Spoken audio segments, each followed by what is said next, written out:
Hi, my name's Mark. I work at Rob's Meats, and I'm the head meat cutter over at Rob's here. Today we're going to show you how to do a bone-in prime rib, how we trim it up, and how we prepare it for you guys to cook it. So if you just want to check it out. Okay, first we're going to take this large piece of bone-in rib beef rib. It's about 12 and a half pounds right now. We want to make about a 10-pounder out of this, which is usually about maybe 2.5 pounds per bone. So let's go maybe about a 4 bone. We take this little end part off. Square it up. Make sure that all the bones are scraped pretty well. I'm going to peel all this extra fat off. I like to stand it on its side here just to get actual fat cap off.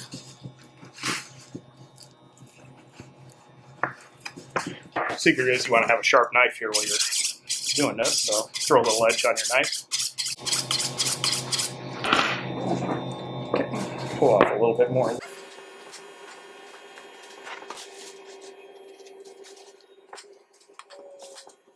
Okay, now I'm going to pull the bone away from the meat so it's easier to trim after you cook it. You just want to follow your knife right along the bones in here.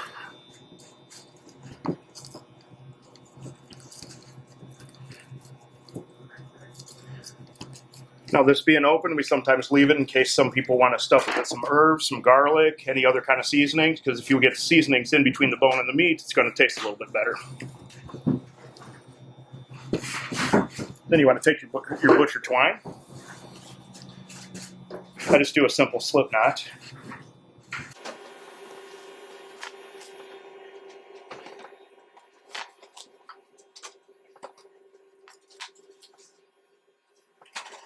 There you go.